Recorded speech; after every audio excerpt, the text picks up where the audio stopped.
Welcome to Modern Home Masterminds with Bespoke Brokers. I'm Shauna Glazier, designated broker and owner.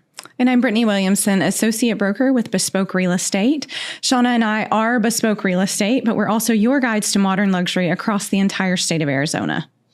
Each week, we chat with masterminds shaping the modern spaces. Do you want to get a behind-the-scenes look at your design team's processes? Open communication and teamwork will lead to a successful project. From architects to builders, designers, and more, let's explore the art of modern living together. All right. Welcome back, listeners. Have you ever thought about investing with a development firm that specializes in architecturally unique properties? If so, our guest, Jason Boyer, today will give you some of his insights. Yes, Jason is the founder of Boyer Vertical, which is an architect-led development firm here in the Phoenix metro area. After many years working as an architect on everything from residential to larger multifamily projects and even universities, Jason decided to branch out on his own in order to focus on the things that matter most to him. Thanks for having me, guys. Yeah.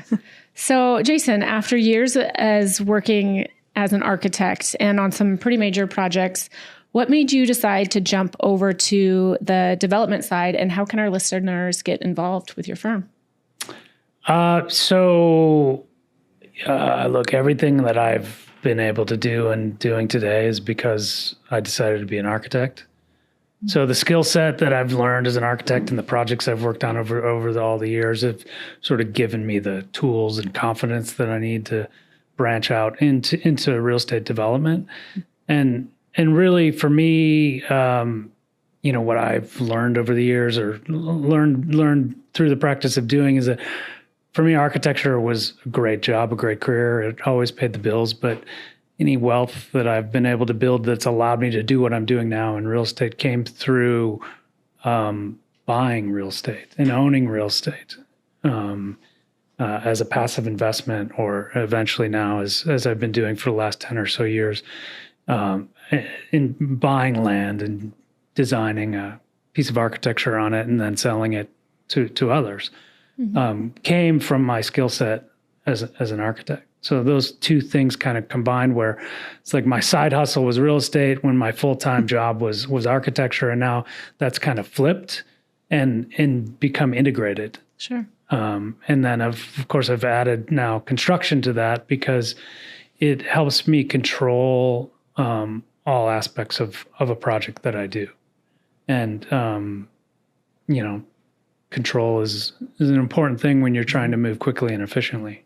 Sure. Control the risk more, control the cost. Control the risk, right. Everything. Yeah. 100%. Like my business model is all about risk alignment, right? So instead of an architect who hires, or an owner, I'm an owner as a developer who hires an architect, who then hires a builder, and all three people are working together to achieve a goal.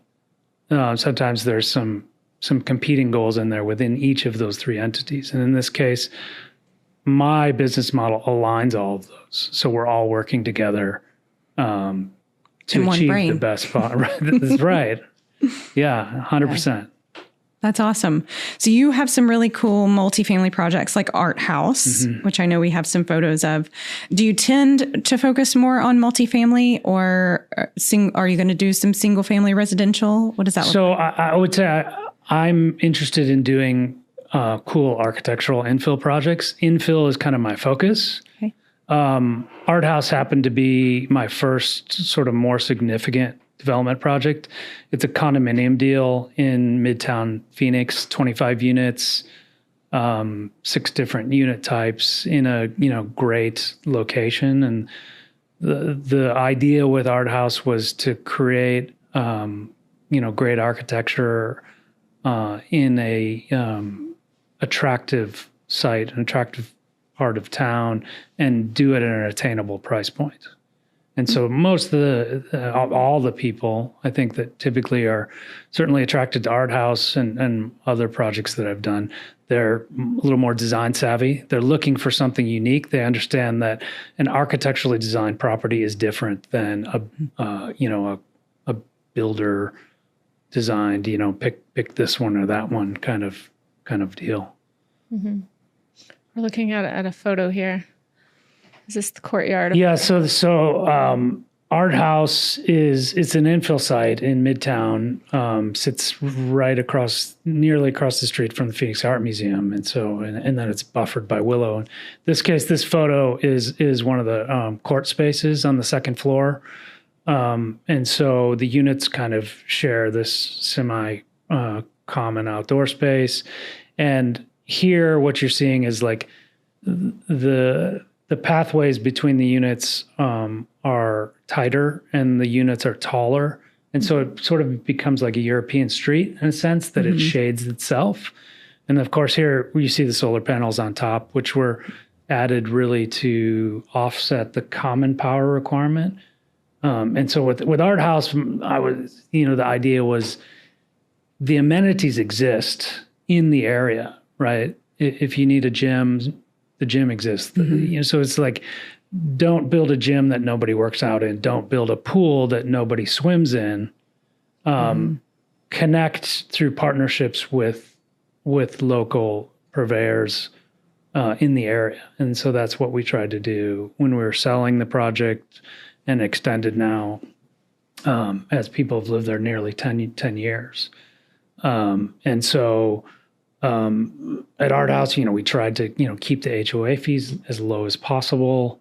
It's just a series of, beautiful spaces that are articulated with, deep overhangs, a lot of natural light penetration, strategically placed windows, all the things that any good architect should do for you or for a project that they're doing for one of your clients. So are the solar panels capturing enough to supply all the energy for the common spaces? For the common spaces, right. So it's like net zero power for the common area. And again, that's just about limiting the operating costs to be a owner in the building, right? Yeah. That's fantastic. This is First Avenue, sort of these 3-story townhomes that open up to First Avenue, and then you park under the building behind. So it's very secure, yet it has a walkable presence to it and really complements the neighborhood. So it buffers between central opposite this photo, and then in the foreground would be Willow, which is, as you guys know, it's one of the most affluent historic districts. Sure. Yeah. And the scale of the building just kind of complements the area and ties it together. And because we weren't trying to do something that was too tall or too small, the neighbors, the Willow neighbors, really supported us. That's great. Which is great that you always want neighborhood support when you're doing infill, right? You want people on your side, right? It really helps. For sure. Yeah, so it sounds like there's some organic sustainability in the way that you designed it, and then this integration with the community. Yeah, for sure. I mean, like I sort of feel like you should do good no matter what you do. You should leave a place better than you found it. Otherwise, why are you doing it? Like, I'm not simply motivated by capital. I'm motivated by doing good architecture that has a timeless footprint that helps, make a community's context better. And I mean, I think that's what sets you apart from a typical developer. Is what you just said is common for maybe an architect's approach, but developers lack that. So the fact that you can tie that into development, I think is really special for our community. So yeah, I'll take that as a compliment. Yes, that was a compliment. Yeah, it's I would say my skill set is somewhat unique. Many architects they're design driven first. I've always had an entrepreneurial spirit to me. I mean, that's why I was like buying real estate when I was, in grad school. But I love architecture. It's what I do. I am design driven, but I'm also driven by a sort of balanced ethos of that good design is good business and vice versa. And the two have to coexist. And, all those forces need to win at some level. Okay. So we have to talk about karma. It's just like hot topic. And I keep running into at all these design awards. There was the Iconic Design Awards, I believe last month. which Right. our listeners, if you ever get invited to one of these iconic awards or events, you have to go. It's a fantastic party. Yeah. Renee and her team do a great job. They don't really do. It was a fun night. But I got to watch Karma and you win an award in the sustainable project category. Mm-hmm.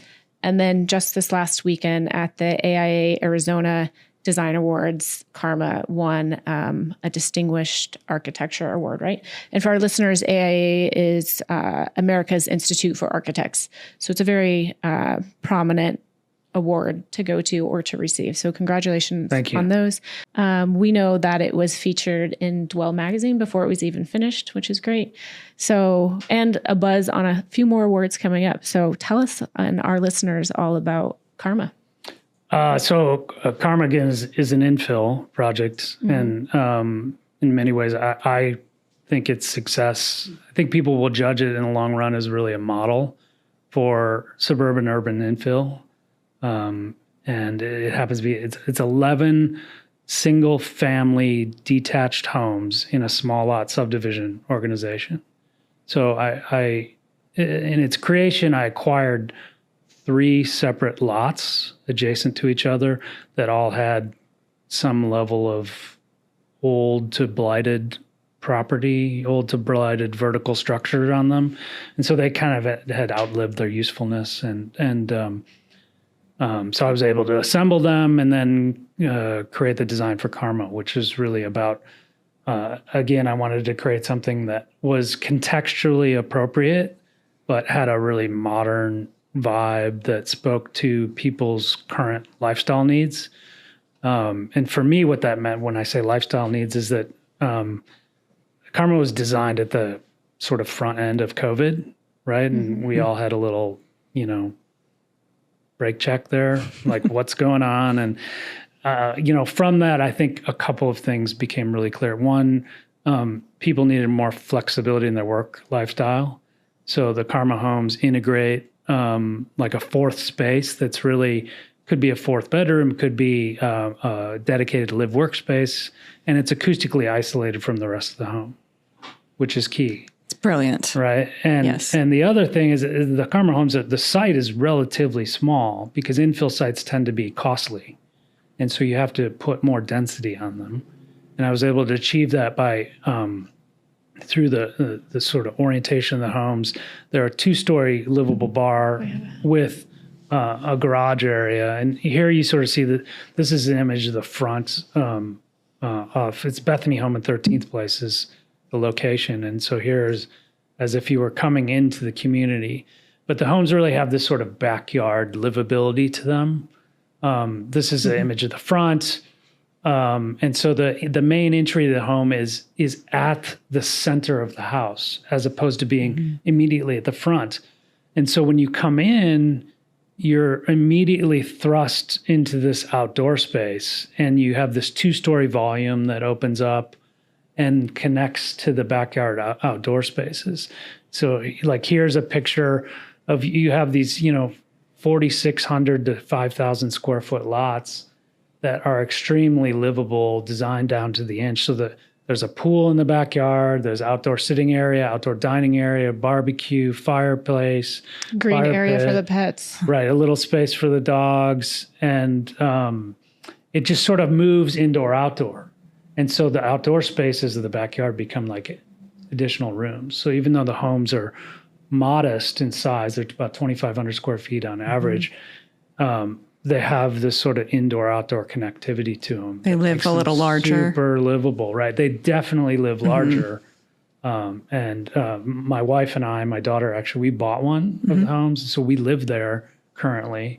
And we won't live there forever, but we plan to keep the property as a long-term investment property. And they, I love it. I love having less to do. And so there's, the materiality is as maintenance-free as possible, has these high-volume living spaces. It's got all the little tricks and nuances and, feels crisp and fresh. And, it's got everything you really need unless you really want more space or a bigger backyard. Yeah. Right? And it's located in such a great area. It's very convenient. And the demand that we're seeing in the real estate market is this smaller footprint, lock and leave. Now that COVID's over, we can go out, we can travel, we can. So it is interesting. I'm curious, the 3 parcels, I didn't know that beginning part of your journey.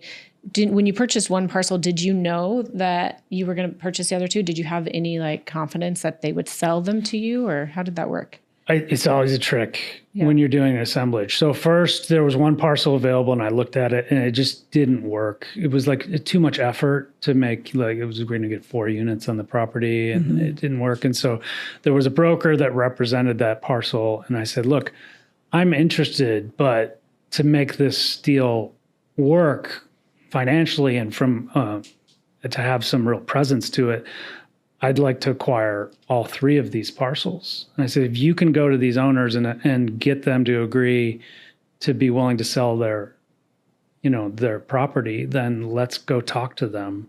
And so I worked with this broker and we eventually came to an agreement on a price and closed, and thought we were off and running, and then COVID hit, which was interesting. And so what I think, for me, building this through COVID was a little crazy. But like I said earlier, one of the things that gave me strategic advantage is that I'm the architect, developer, owner, and builder all wrapped up in one.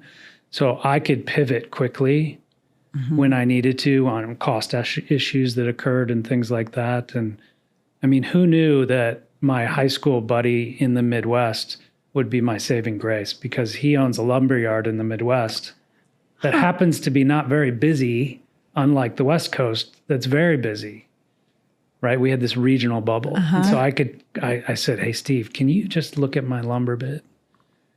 And he's like, yeah, you're kind of getting screwed. So he was able to truck my lumber to me. So even with the cost of trucking it out, even with the cost of truck, and that's not my goal to outsource to the Midwest for materials, but there was this regional inflation. And so I bring that up only to say that's one example of how my vertically integrated model, where architecture, design, development all stacks together, allows me to sort of deliver a better product more quickly and as cost effectively as possible. Well, sure. And like you were mentioning, you're the architect. So when COVID hit, you guys decided like, hey, we might need to shift the design and floor plan of this. 100%. Yeah. And you can do that right away without months of redesign. Yeah, exactly. The design actually did change. True fact. To respond to some of the things that we were seeing. The home office. The home, exactly. Yeah. I mean, can you shoot podcasts there? We might come to your house next. Well, yeah, we'll sign you guys up. Yeah. Yeah. Awesome. There's 1 or 2 resales right now. You guys should bring your. We'll just have our own podcast studio. Well, we almost bought one, right? You remember you two? I remember. Yeah. When you and Andy came over. Yeah. No, it's a great, I mean, the convenience of the location, and it really is just like it's kind of iconic when you go by. It's like, oh, this is next to Karma. I mean, it just sticks out. It's amazing how many people recognize it. And I mean, because it's been under construction. It finished in the June of 23. We finished the construction on the last home, and then we sold the final home in April of 24. But everybody, I mean, people go by like, oh yeah, that's you. Like Eddie Jones the other night at the Design Awards was like, I didn't know you did that project. Really? He's like, I've been looking at it for so long, and I think it's just the neatest thing.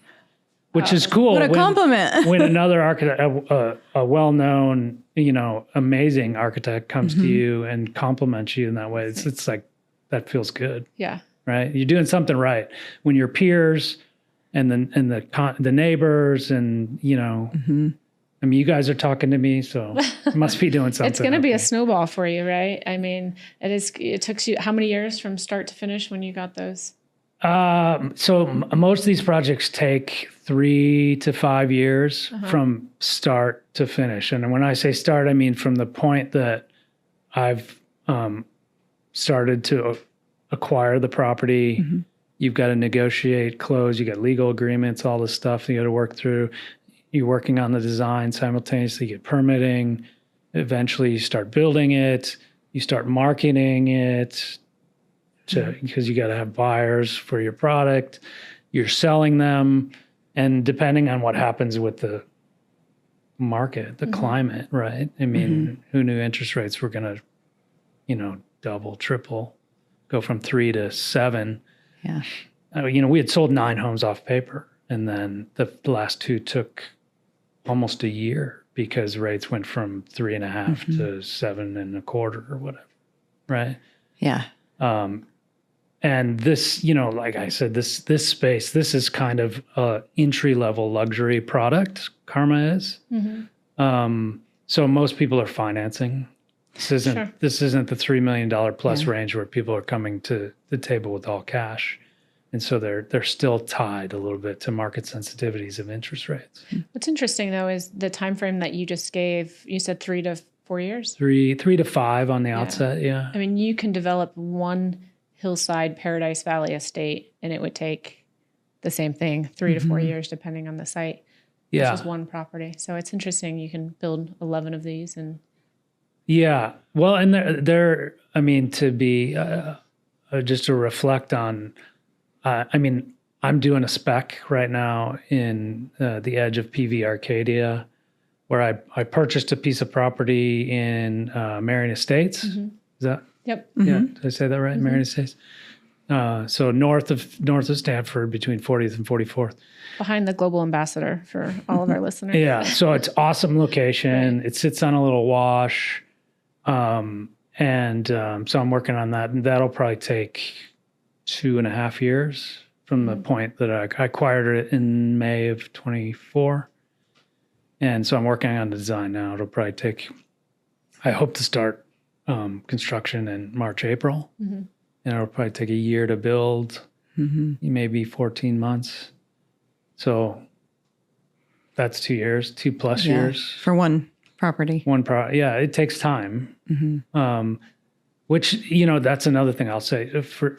I don't know how you guys feel, but one thing I've realized as I've gotten a little older through experience, I've realized that I used to think like faster and faster and push. And now I've come to realize that for me, like slow, methodical is the new fast.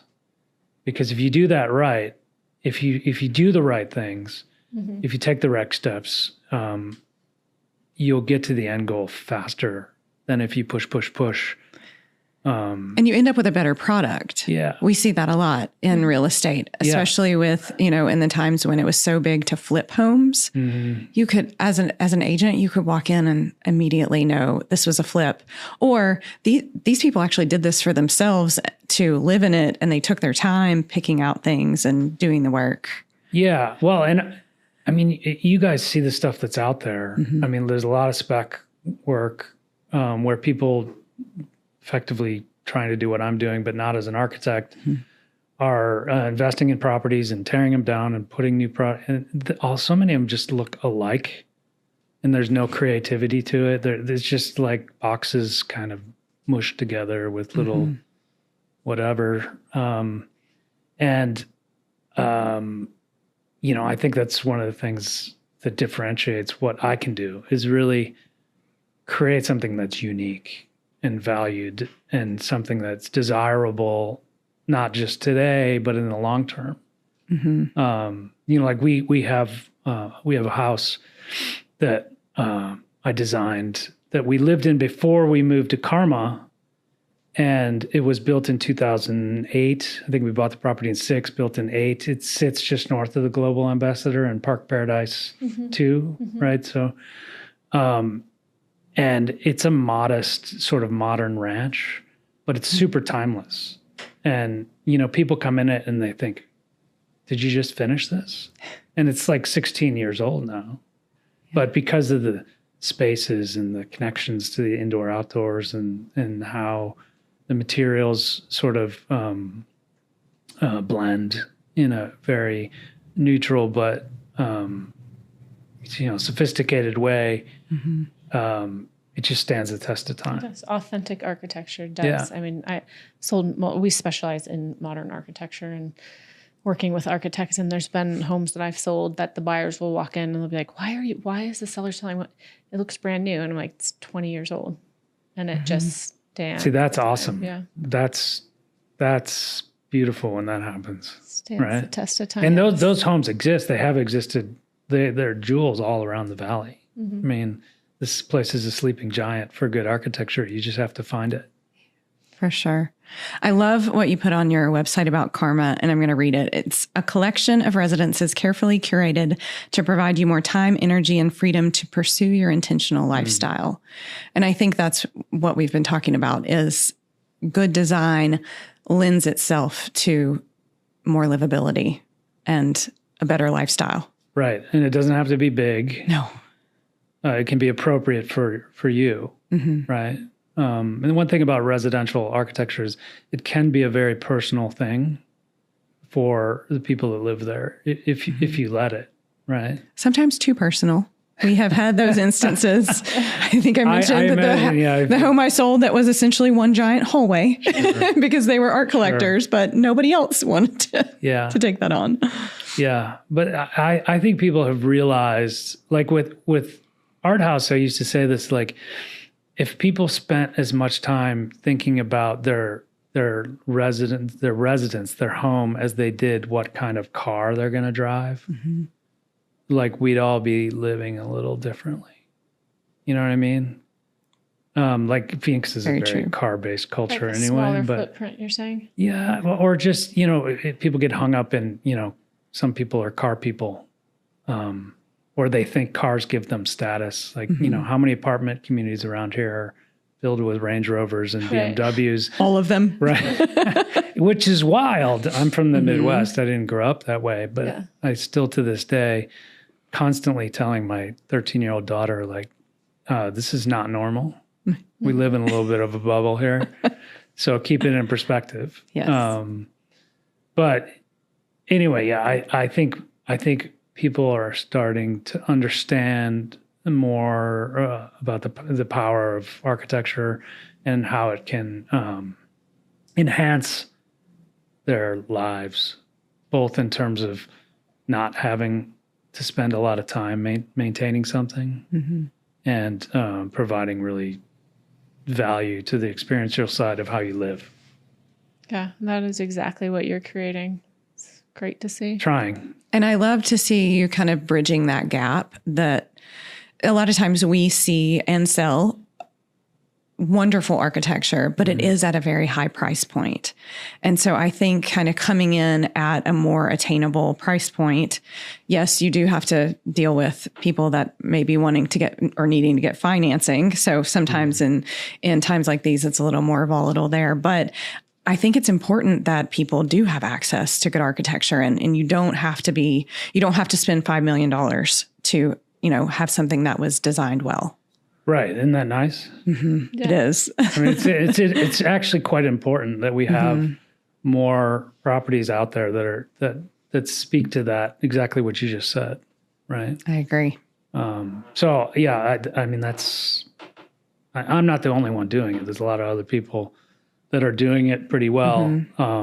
But I just, you try your best to make a difference, because why should you not do something that's makes a difference, right? That's better. Like I said earlier, it leaves a place better than you found it. I wish more of the subdivision builders would take on this mentality and actually design things well before they put them out there. They don't have the architecture background that Jason has. So it's just it's the developer, it's the bottom line that they're looking at. Okay. I want to jump into rapid fire. A few questions. You ready? Oh boy. Okay.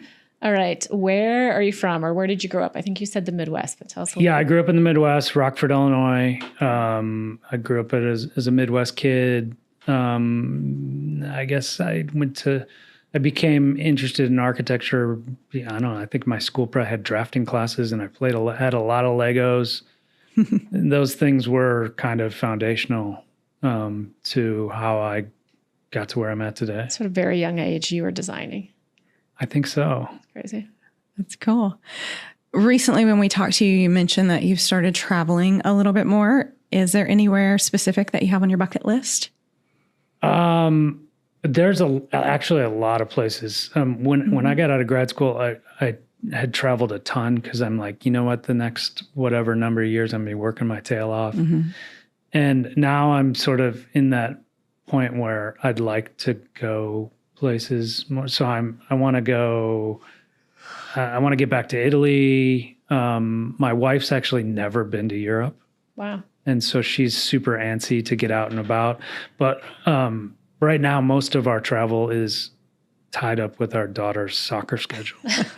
I get that. I've also never been to Europe, partly because I have a 15-year-old and there's a number of years amazing now. places. So They play soccer in Europe. anyway, They do. There's a light at the end of the tunnel, but it's still Yeah. several years down the road. Yeah. I hope she gets there soon.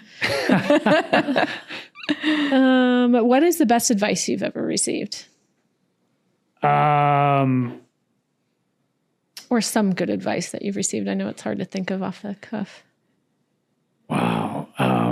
I remember, I'll give you a project circumstance. So when I was finishing Art House, we had, on Art House, I was not the builder. Okay, I was the architect and developer, but not the builder. And I had some contentious issues with my contractor that were surrounded cost that came up at the end. Like the project was done. I thought I was showing up to sign the last pay app, and I got smacked with this huge 6-figure bill or request for 6 figures of additional costs. And I was like, what? And so we spent the next like 3 or 4 months like lawyering up and arguing and not talking to each other eventually, and then having lawyers do that for us and spend all this money. And I remember there was a client of mine who was a developer. I was the architect working for him. And one day we were sitting in Lux coffee shop and I was explaining to him my frustration and what I was doing. And he said, stop. It's like, you could win the war. You could win the fight, but lose the war because the amount of mental energy and cost that you're going to spend on this is just you're going to lose no matter what. So you just need to get over your pride on this issue, whether you're right or not, and you need to compromise. And that was a hard pill to swallow because I felt adamantly, and still do to this day, that I was right then. But I also know now that sometimes that doesn't really matter. It's just about moving forward.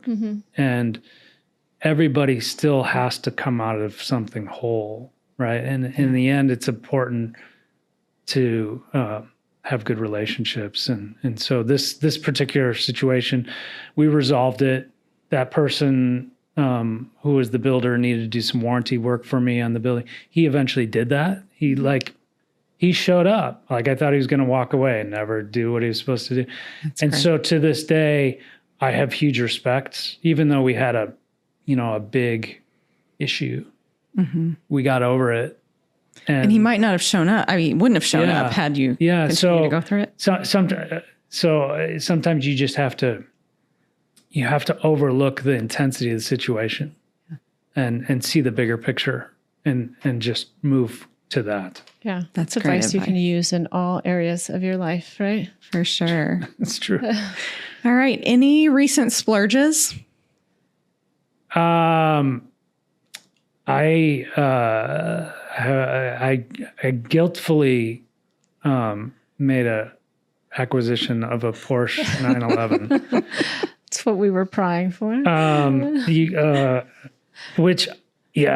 was. I've been looking at. It was on my bucket list, I've been looking at Porsches for a long time, and finally, I just decided, why not? Good for you. And it's been like a sort of guilty pleasure. And now that it's nice out again, I'm driving it more. Good. And it's but it's funny. My daughter she loves it because she gets to It's basically a 2-seat car, right? It's got 2 back seats, but it's good for a gym bag. That's about it. Yeah. So my wife never gets to go in it. Well, that's some good daddy-daughter time right there. It's awesome. But anyway, that definitely qualifies as a guilty pleasure, I think. That's great. Well, congrats on buying that. I think that's it for our rapid fire. Yeah. All right. Well, Jason, thank you so much for joining us today. We are going to link all of your contact information in our show notes, but just in case, can you tell our listeners where they can find you or where the best place is to find you? Sure. Yeah. It's been a pleasure to be here with you guys. So my website's boyervertical.com. And that's probably the easiest way to track me down. You can also email me at jason@boyervertical.com. I don't have a big team, so I'm pretty easy to get to. Nice. All right. That's it for today's episode of Modern Home Mastermind. If you've enjoyed the show, please subscribe, like, and rate us. Thanks to our guests, and thanks to you, our listeners, for learning about everything modern with us. All right. And if you are ready to take the next step in your real estate journey, please reach out to us at Bespoke Real Estate. And until next time, keep living, loving everything modern. Thanks.